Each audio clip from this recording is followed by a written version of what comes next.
I have been a detective for 19 years. In that time, I have worked homicides and disappearances. And one case where a man claimed his neighbor was stealing his mail, but what he really wanted was for someone official to come stand in his kitchen and tell him everything was going to be fine. I have seen bodies left in ways that made other cops go quiet for a week. I have interviewed killers who smiled at me across the table like we were splitting a check. I have driven home at 3 in the morning and sat in my driveway for 20 minutes before I could go inside, because whatever was in my head needed to stay in the car. None of that prepared me for Targella and Diamond. I want to be honest about that. I want to be clear that when the night started, I was a man with a case number, a dead-end lead, and a cup of coffee that had been hot 3 hours ago. I was not a soldier. I had no particular death wish.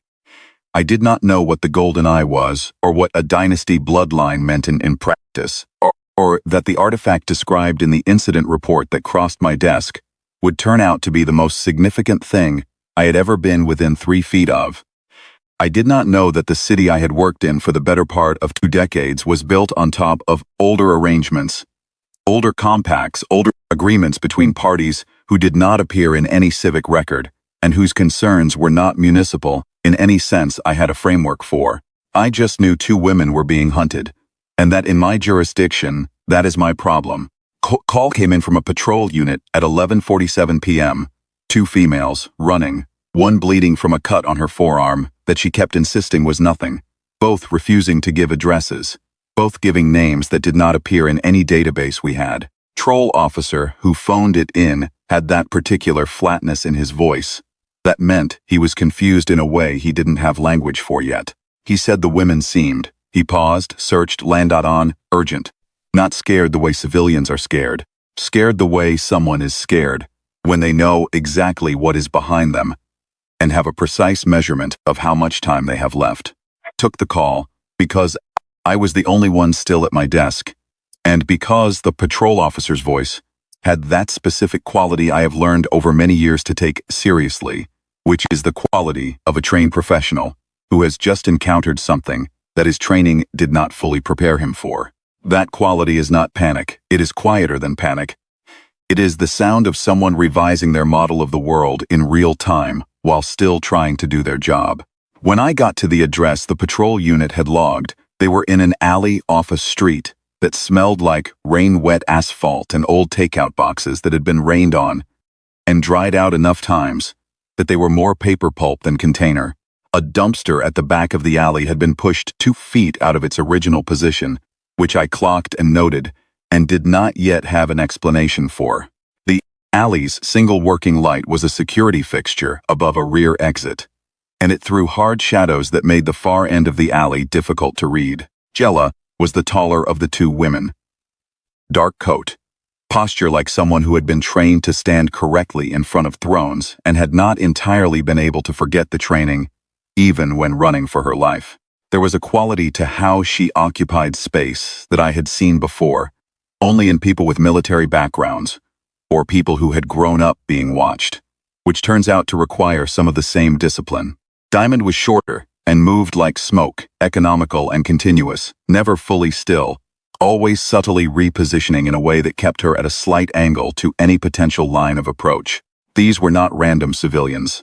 Whatever they were, they had tradecraft. The cut on Targella's arm was not a knife cut. I have seen knife cuts. This was something else. Parallel, precise, too evenly spaced.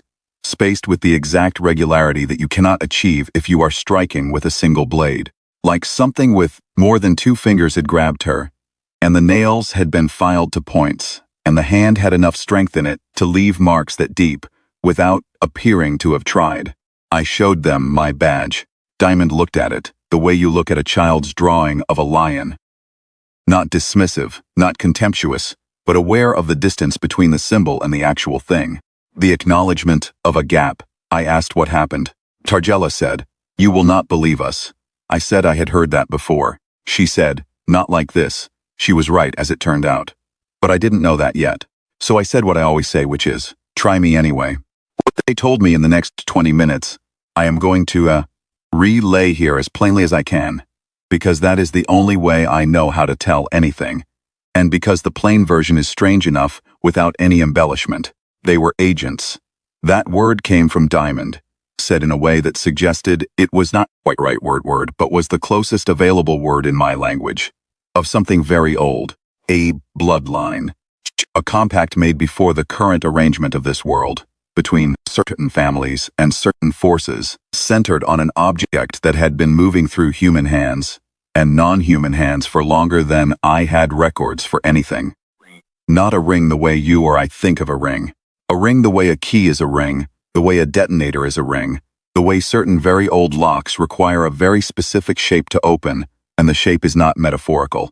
The thing chasing them wanted the ring. The thing chasing them was called the Golden Eye. I asked what that meant. Targella was quiet for a moment. She looked at her companion. Something passed between them that wasn't words, and wasn't quite a look either. It was more like the shared moment when two people who have been through a great deal together decide simultaneously how much of a thing to tell someone who hasn't been through any of it. Then she said, she was a queen. She had authority recognized by the structures around her. She had a court and a lineage and everything a queen requires in order to be a queen. And she decided that was not enough. So she made herself into something else. Something else, I repeated. Something that cannot be killed the way queens can be killed. Something that has no single location, no single body to target. Something that can see through her servants' eyes and feel through their hands and think with their minds, while they are wearing her vision like a lens over their own. Something that has been waiting a very long time to complete what she started before she made herself into what she is now. I sat with that for about 10 seconds. Then I looked at the cut on Targella's arm again. Her servants, I said. They look human. In the way that a glove looks like a hand, Diamond said. That was the first useful thing I had for a report, which I was already drafting in my head, out of professional reflex. Entities of unknown origin, presenting as human, operating with coordinated intent, causing physical injury. That was something I could work with in terms of language. The rest of it I filed in a different drawer, the one I keep for things that don't fit standard categories and that I'll figure out later, which is a drawer that has been getting progressively more full over the course of my career. I told them to come with me. I don't know exactly why I made that call. I have thought about it since, the way you think about decisions that worked out, and wonder whether the reasoning was actually sound, or whether you just got lucky, and the outcome is making the process look better than it was. The honest answer is that it was both. Reasoning was clear enough in outline. 2 women are being actively hunted. The patrol unit that called me in has already dispersed. And if I leave them here, they will either be found in the next 20 minutes, or they will disappear trying to run. And I will end up with a case I cannot close and a file that will bother me for years. The luck was subtler. I happened to be the one at my desk. Someone with more sleep and more skepticism might have processed the situation differently, might have called it in as a psych evaluation, might have passed it off to the next shift and gone home. I didn't do those things. That decision probably kept them alive. It also put me squarely between something very old and very patient, and the 2 people she wanted most in the world. I do not say this for credit. I say it because I want the sequence of events understood correctly. I did not choose a side based on knowledge. I did not choose a side based on conviction. I chose a side based on the oldest professional instinct I have, which is that if someone is bleeding and running, you don't leave them in an alley. We're 2 blocks from my car when I saw the first one. He was standing at the end of the street, male presenting, tall, wearing a long coat that was slightly too formal for the neighborhood and the hour. His face was turned toward us. The problem was the eyes. At that distance in that light, human eyes are dark, maybe a glint of white at the edges. His eyes were gold. Not the metaphorical gold that people use to describe unusual eye colors. Not the amber brown that registers as golden in the right light.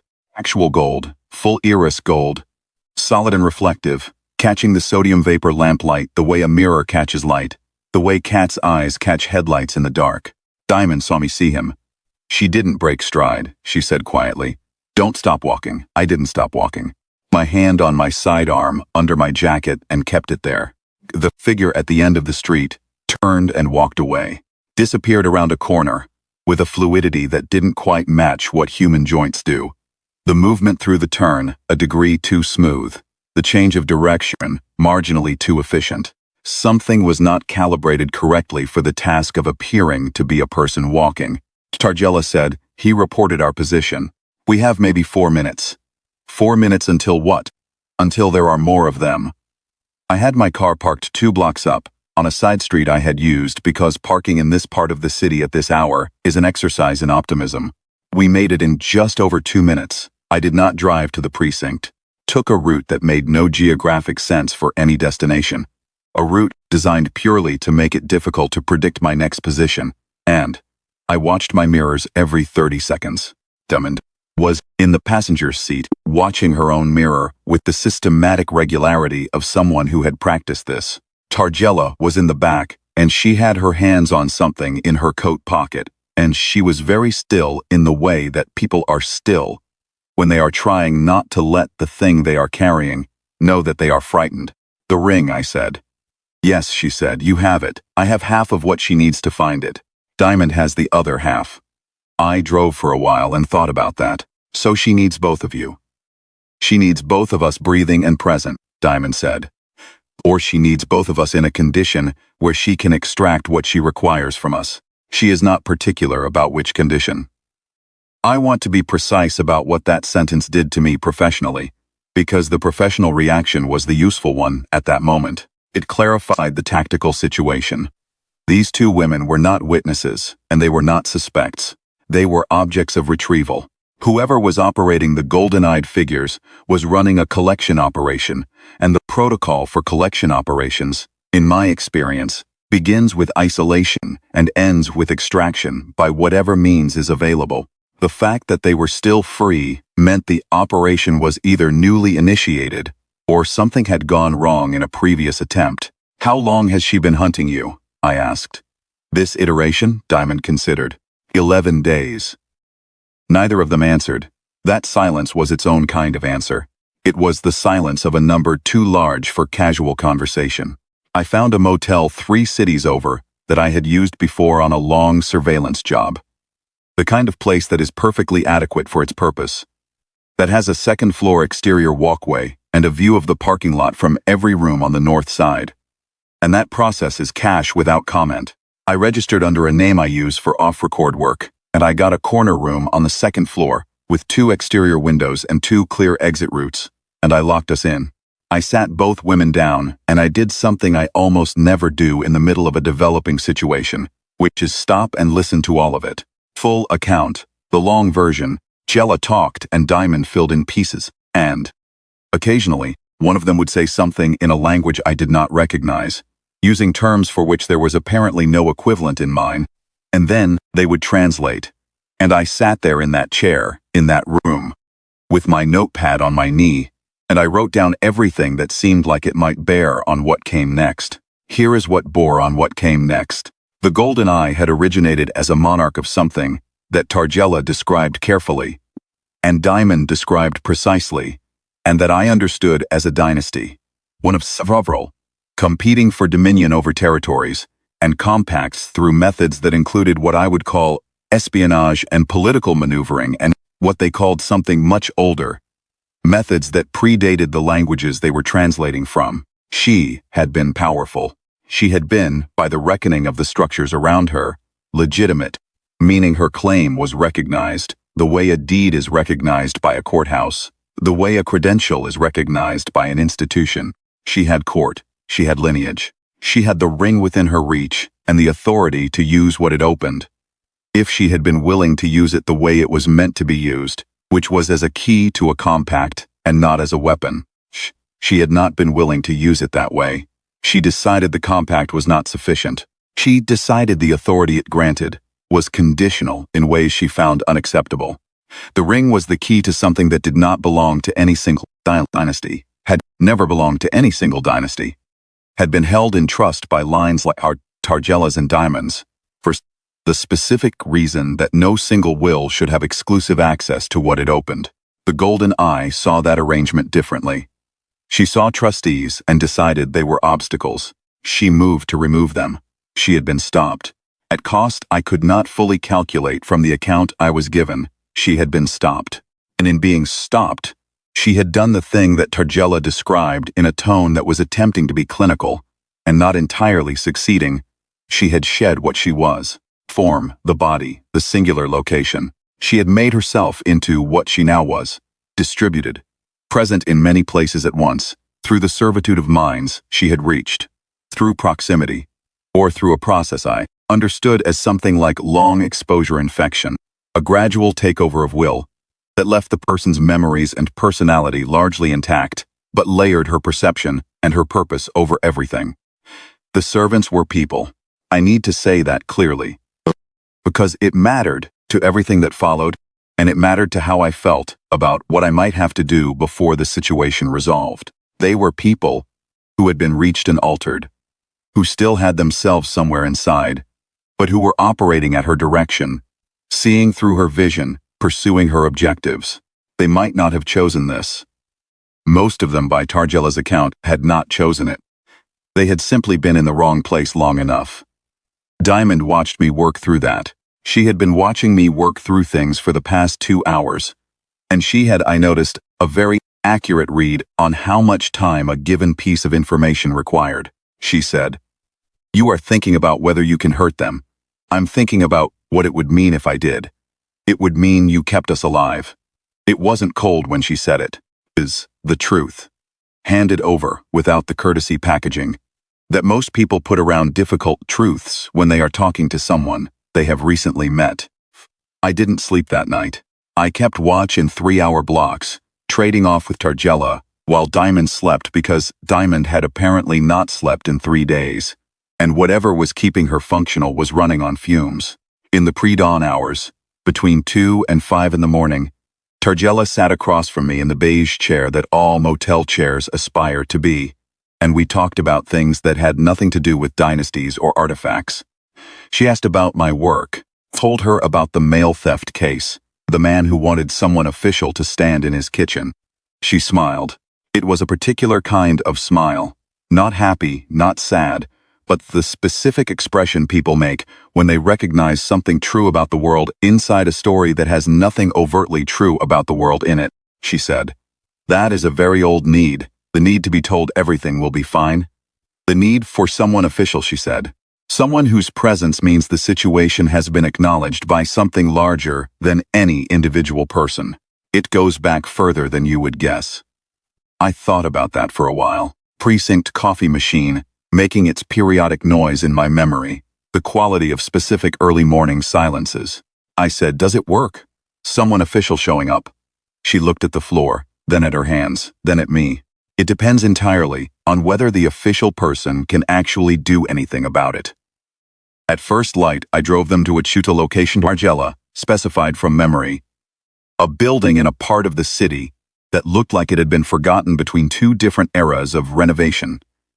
Storefronts from the 40s and the 70s and the 90s, stacked on the same block as if the neighborhood had never quite decided what decade it wanted to be. The street was quiet, in the specific way that streets in certain neighborhoods are quiet at 6 in the morning. Not abandoned, but deliberately unpopulated.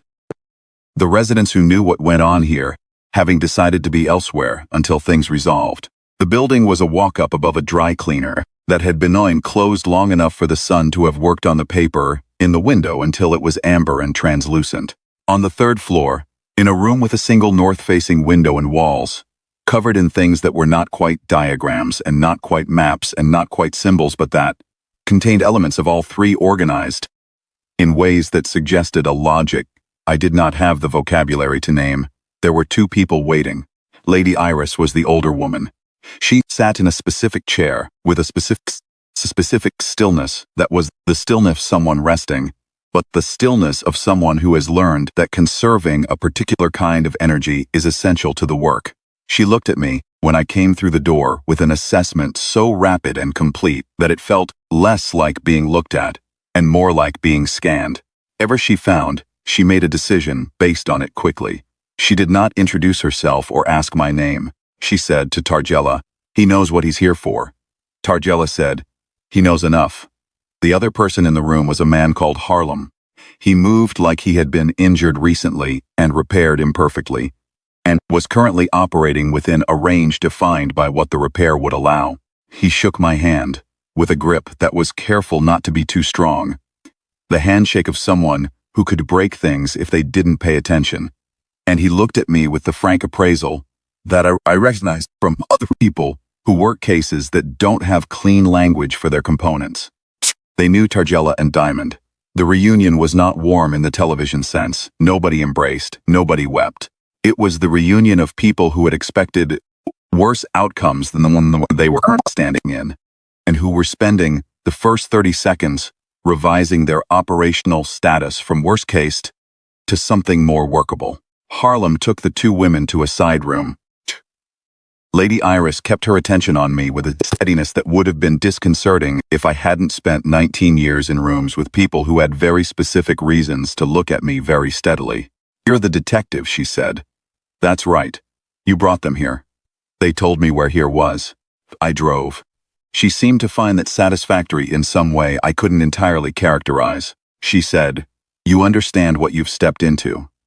"I understand two women were being hunted, and I made a decision," I said. "The rest of it I'm still gathering information on." She was quiet for a moment.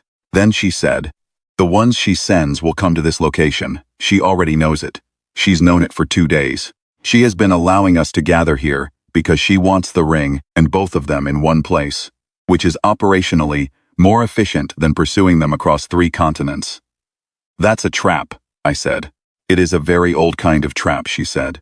"She has used variations of it before, across timescales you would find difficult to work with." "Then why walk into it?" "Because the alternative," she said, with a precision that told me she had thought about this many times before arriving at this formulation, "is running indefinitely. And we are done running." I have enormous respect for that statement. Whatever it cost to arrive at it, whatever it meant for what was coming, it was one of the truest things I heard during the entire situation. Shh. We are done running. There is a point in every long case where the running stops being strategy and starts being attrition, where the variables you are trying to outlast simply recalculate and come at you from a different angle. And the only way forward is to stop and face whatever is behind you, and decide the terms of the confrontation rather than letting the pursuer decide them. Lady Iris had arrived at that point. So had Tangela and Diamond. I understood it because I have been at that point myself, in smaller situations, in cases that felt like they would never close. I asked what I could do. Lady Iris looked at me for a long moment, not calculating exactly. She had already done the calculation. She was deciding how to hand me the result. She said, "Stay present, think the way you think. Don't try to become something you're not, because what you are is the variable she hasn't accounted for." That was the best advice anyone gave me that day. They came at 11 in the morning. The light through the north window was the flat, clear light of a late autumn morning. The kind of light that shows everything without flattering anything. And the street below was still empty in that deliberate way. I was at the front window. Harlem was at the back. Lady Iris was in the center of the room with the particular stillness of someone who is not a combatant in the physical sense and knows it, and has made their peace with what their contribution to the situation actually is. 7 of them, by my count. 3 through the front, 2 up the fire escape on the south side, which I had not known was there and that Harlem apparently had because he was already positioned for it. 2 through a door at the back that did not look like a door, and that I had assessed as a wall fixture when I came in. They moved with coordinated precision that spoke to something beyond individual training. The coordination of people who are not communicating with each other, but who are receiving the same direction from the same source, like fingers on a hand that doesn't need to negotiate with itself about what to do next. The gold was in their eyes, all 7. Same shade, same sourceless quality, same absence of the reflective red-eye effect that human irises produce, because these were not human irises in any standard sense. They were her sight worn. I was at the front window. I had my sidearm and 1 additional magazine. The 3 who came through the front door moved with confidence until they saw me, and there was a half second where something recalculated, where the direction being received was updated to account for an obstacle that had not been in the prior intelligence. Then the one in front, a man in his 40s with the dazed, slightly disconnected quality I had come to associate with the further gone of her servants, took a step toward me. I fired once into the ceiling. The sound in that enclosed space was enormous. The kind of sound that resets every conversation in a room to zero and requires everything to start over. All three of them stopped. Not the stop of people startled by a loud noise. Not the flinch, the duck, the instinctive physical recoil that most people produce when a firearm goes off 6 feet from them. The stop of people whose remote operator had just received significant new data and was deciding how to route around the obstacle it presented. Pause lasted about 2 seconds. Then they moved differently. Not forward, not retreat, but sideways, repositioning in a way that was more chess than street fight. Trying to adjust angles, trying to find a line that didn't have me in it. That bought time. I held the position at the window, and I kept my weapon visible, and I made it clear by every means available to me that this doorway was not going to be transited without going through me first. I have been trained to hold positions. I have held positions before in smaller and larger circumstances. The gold-eyed figures at the front did not have. It turned out a clear protocol for a human detective, who had not been identified in their prior operations, and who was standing his ground with the specific and undecorated stubbornness of someone who has been doing his job for 19 years. In the side room, Targella and Diamond were doing what they did with a ring that is not meant for human hands and a compact that is older than the building we were standing in. Lady Iris was with them. I was not in the room for what happened, and I cannot describe it from the inside, only from the outside, which is the account of someone who is keeping 3 gold-eyed figures from moving down a hallway, while sounds he did not have categories for came from somewhere behind him, and the light in the room changed. The light indoors does not normally change. The 3 at the front door went still, not the waiting still, the emptied still. The gold in their eyes faded the way a screen fades when the power goes. Not instantly, not a switch, but a progressive dimming, iris deepening through amber, through a pale hazel that was almost human, to something that was simply brown, simply eyes, simply the eyes of 3 people standing in a room with broken glass at their feet and no memory of the last 11 days. The man in his 40s put his hand on the doorframe. He looked around the room with the expression of someone waking up somewhere strange and having to start from first principles to determine where they are and why. He did not know. That was evident in everything about him. I put my weapon away. He looked at me. His eyes were brown and slightly wet, and there was a quality in them that I recognized from a different context. The specific quality of coming back from somewhere they were not sure they could come back from. He said, slowly, working each word separately, what happened? Not a question. The statement of a man trying to find himself on a map. I said, it's over. Okay. Both of those things were mostly true, which is what I had available. But it was not fully over.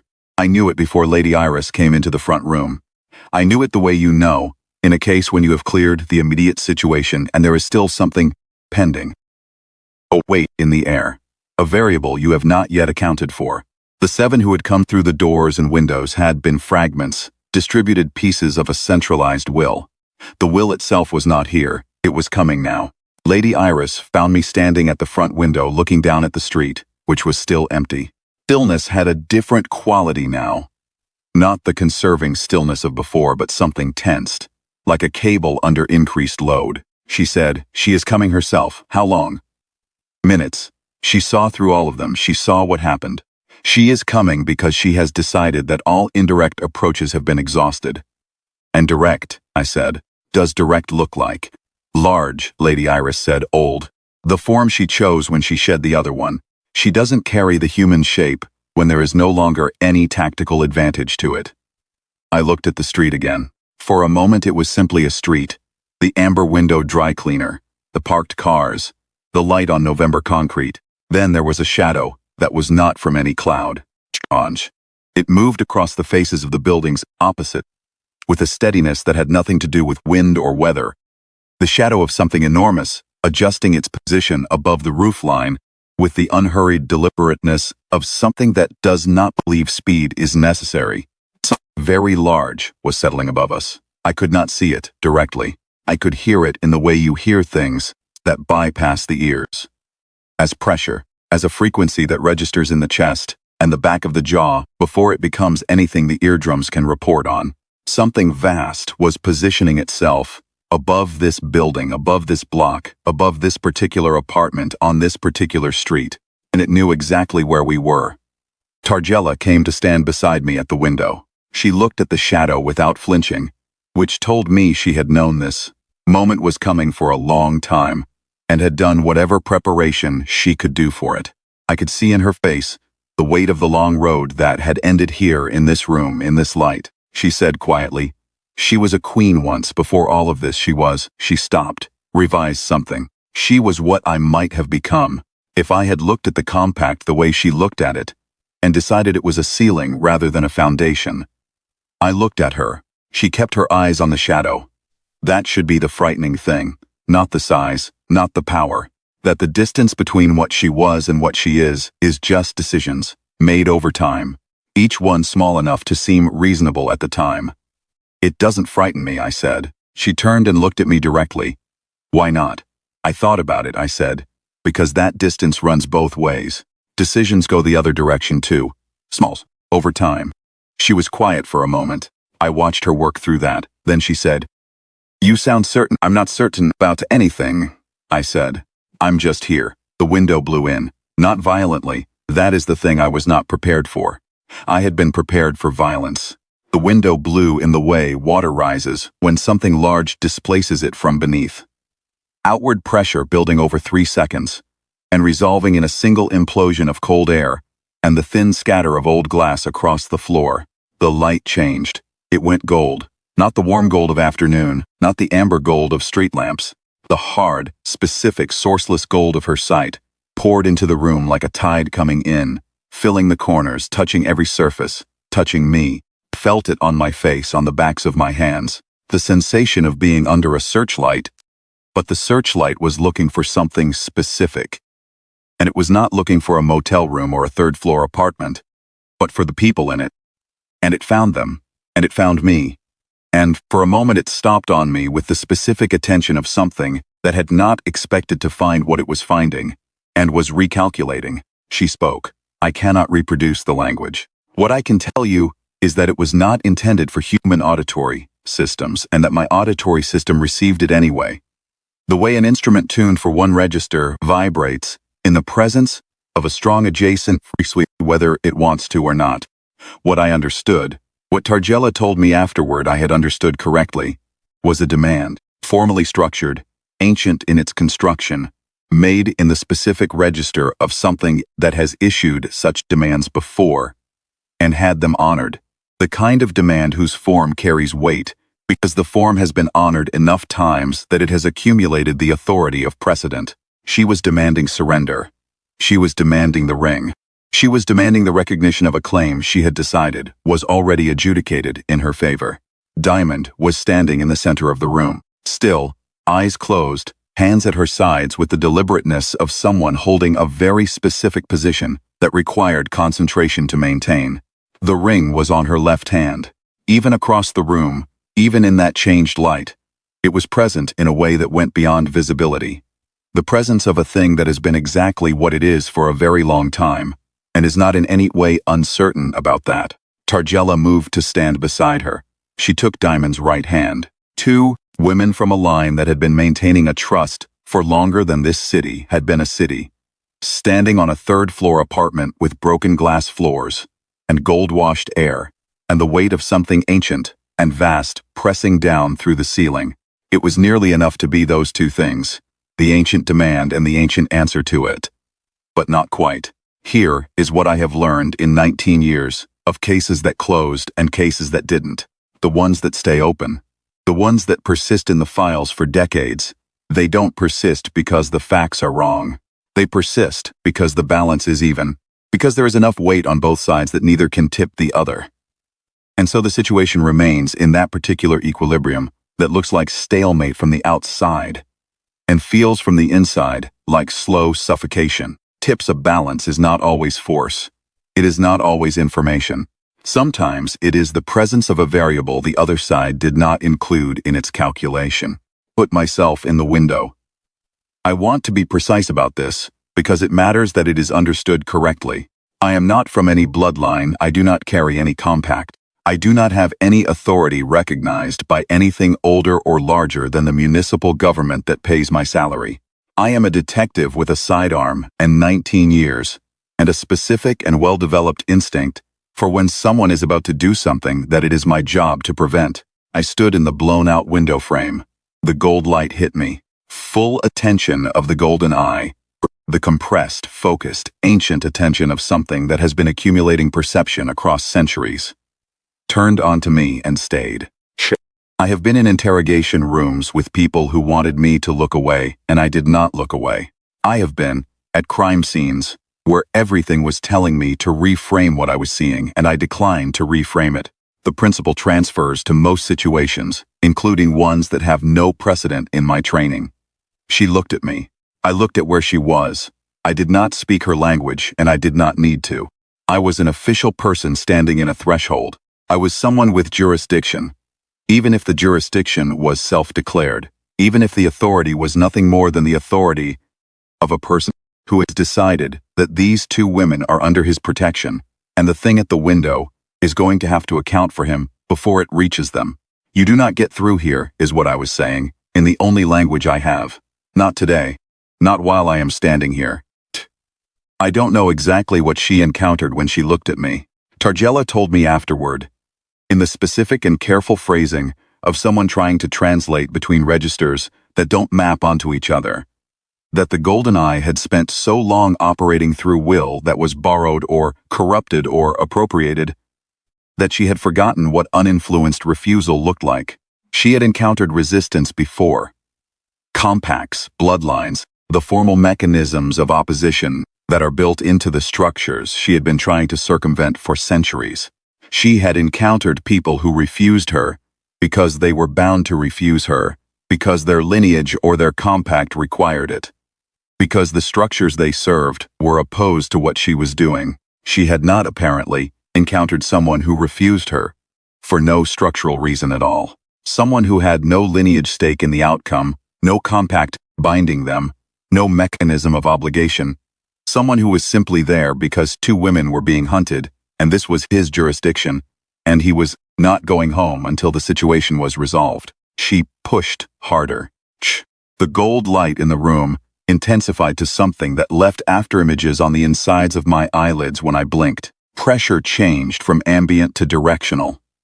From the encompassing presence of something everywhere at once, to the focused pressure of something bringing its full attention to bear on a single obstacle.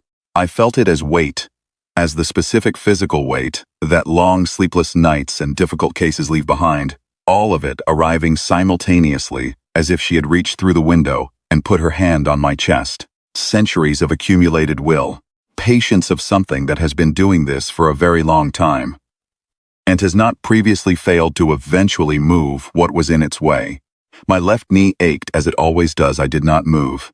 Behind me, in the room, with the attention of the golden eye fixed on the human detective standing in her window, Tarjella and Diamond had time. The time they needed to complete what they had come here to complete. Lady Iris was with them, whatever was done in those 9 minutes.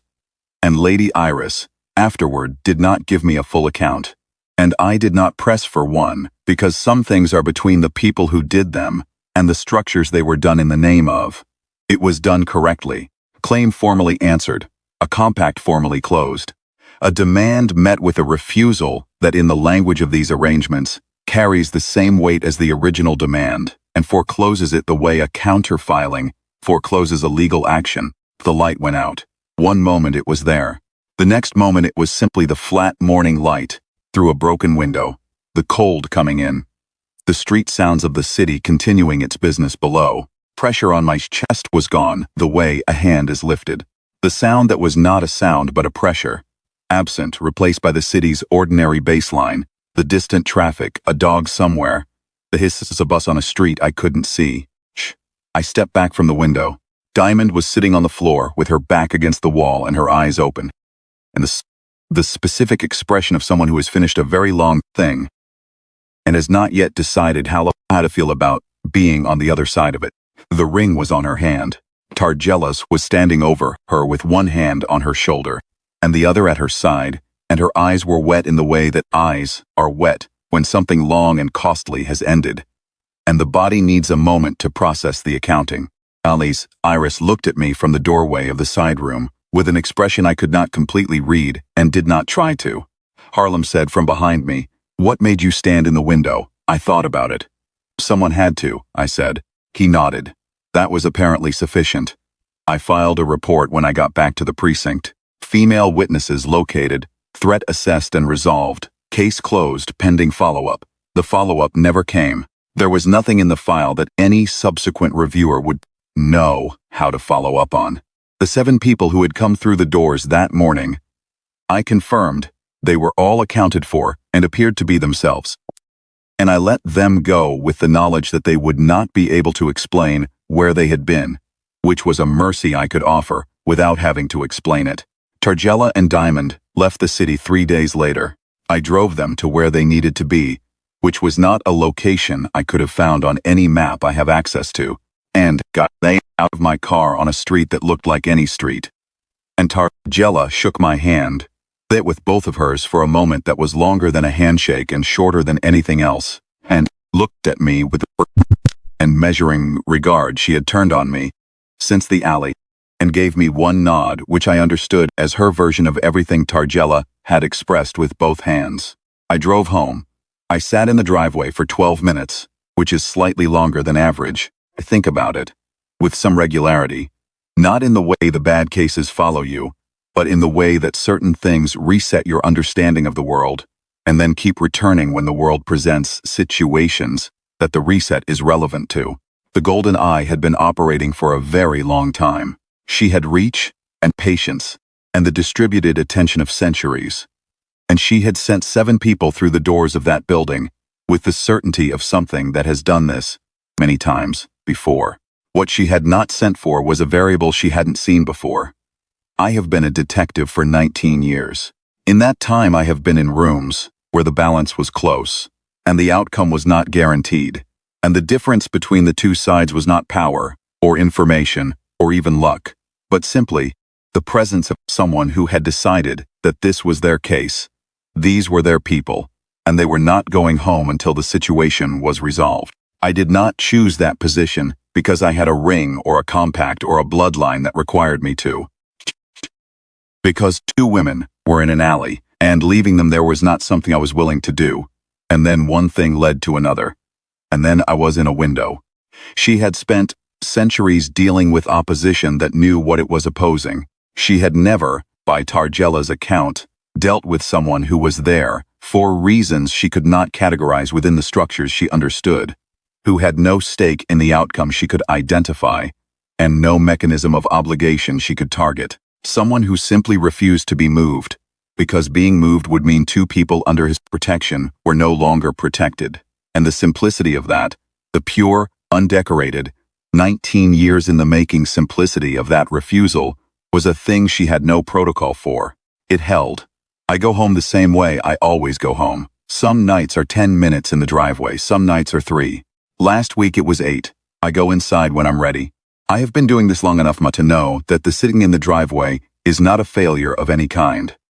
It is part of the job. It is what you do when the things you carry from a case to stay in the car before they come in the house. I have a lot of cases. That one I don't leave in the car. There are things I have not told anyone, including the people I work with and the people I trust outside of work, which are not entirely different groups, but are not entirely the same group either. I have not told anyone that on the 3rd night after Targela and Diamond left, I drove back to the building above the dry cleaner. I had a reason that made professional sense. I had left a notepad there, the one I had been writing in during the full account. I would have retrieved it eventually regardless, but I drove back at 10 in the evening on a night that was colder than the nights before it, and I sat in the car for a while before I went in, and what I was doing while I sat there was not preparing to retrieve a notepad. The room on the third floor was empty. The diagrams and maps and symbol arrangements were still on the walls. Lady Iris had left them, or left some of them. Certain sections of wall had been cleared in ways that looked deliberate, and certain sections remained that I guessed were either less sensitive or had some purpose served by remaining. Shh. My notepad was on the chair where I had left it. I picked it up and I stood in the room for a while. I looked at the walls, the things on them, the evidence of a project that had been building towards a specific moment and had reached it and was now finished, or finished in this iteration, or finished in the way that things like this are finished, which is not the way a case file is finished, but the way an era finishes. Not with a closing date, but with the gradual absence of the energy that had been sustaining it. The window was the window I had stood in 2 days earlier. It hadn't replaced. New glass in the frame. Someone had come and done that work, and done it cleanly. And standing at it now, I could see the street below, and the buildings opposite, and the particular angle of the city's nighttime light. There was nothing unusual about the street, no gold in any eyes, no shadow above the roofline. The city doing what cities do when the specific thing that was happening in them has stopped happening. I stood at that window for a while, not the same kind of standing as before. Not the standing of someone holding a position, not the deliberate and calculated refusal to be moved. Just standing at a window, looking out. Shh. What you do when a long case is closed and you are giving yourself permission to know that it is closed before you start thinking about the next one. I thought about what Targella had said about decision sins. Small ones made over time, the accumulated direction of a life. She had framed it as a warning that the distance between a queen and whatever the golden eye had become was navigable in increments, each decision reasonable on its own terms, the destination only visible in retrospect. I had turned it around, offered it back as something bilateral, the same distance running in the other direction. You can make decisions the other way, over time, in the same incremental way. Standing at that window in an empty room, I thought about whether I believed that. I think I do. Not with certainty. I don't have certainty about this or about much else at this point in my career, but with the particular kind of working confidence that you need to get up in the morning and go do the job. The confidence that is not the same as knowledge but functions well enough for the purposes of getting things done. I believe that the direction you end up going is, in aggregate, the direction of the small decisions you made along the way. I believe that being the person who doesn't leave 2 women in an alley is a decision that is available to most people in most circumstances, and that it does not require a bloodline or a ring or any authority recognized by anything older than a badge. I also think the Golden Eye knew this. I think that is why she could not process what she found in that window. For be a human detective not a nothing unprecedented obstacle in a tactical sense. 7 servants should have been more than sufficient for what she was trying to do.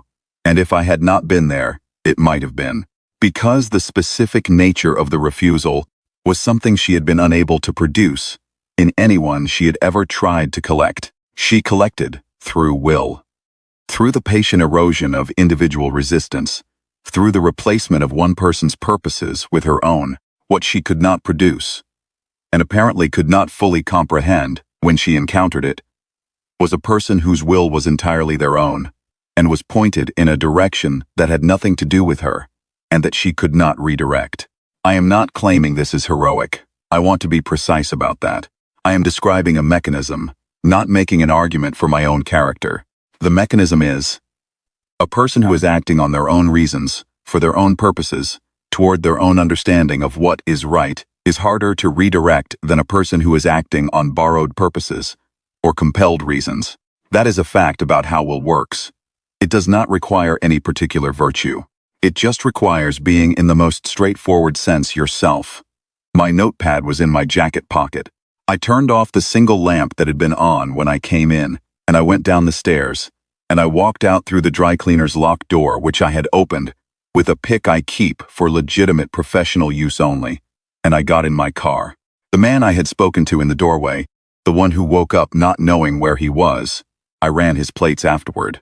Not from the doorway, his face. I ran the description against missing person and found him in 4 days. a mechanic from a suburb 2 hours north of the city who had been reported missing by his wife 8 days before I met him in that hallway. He went home. I know this because I checked. I checked all 7 of them in the ways available to me within the scope of legitimate investigation. And all 7 of them returned to their lives, as far as I could determine, with varying degrees of gap in their memories, and no apparent permanent damage beyond whatever it costs a person to lose 11 days of their life without explanation. I did not contact any of them directly. I did not have anything I could tell them that would have been more useful than the simple fact that they were home. The case file stays closed. There is nothing in it that subsequent investigators could act on, and the situation it documents no longer exists in an active state. Cases are closed when the situation they document has resolved, and this one has resolved, and the file reflects that resolution in the only terms available to it. What the file does not reflect and cannot reflect is what it cost. Not me. The cost to me was minimal in the physical sense, and will be paid over time in the sleeplessness that certain cases leave behind, which is a standard occupational expense. The cost I mean is the one Tangela carried in her face when she described a queen, deciding that what she had was not enough. The cost of a long pursuit. The cost of being the person who holds the trust when the trust is what everything is aimed at. I saw that cost in 2 people who were doing their jobs in the most phenomenal sense, maintaining a compact, protecting an object, keeping a promise that was older than anything I have jurisdiction over. And what they needed in the end was not a supernatural ally. They needed a person with a badge who was going to stand in a window. That is the whole case. That is all of it. I have 1 page of actual notes, the ones from the motel room. I have kept it, not as evidence, because there is nothing in it that constitutes evidence in any legal framework I operate within. I have kept it because it is a record of a night when 2 people sat across from a detective in a beige motel room and told him the truth about something enormous, and he wrote it down and took it seriously, and that seriousness turned out to be the relevant variable. I go home the same way I always go home.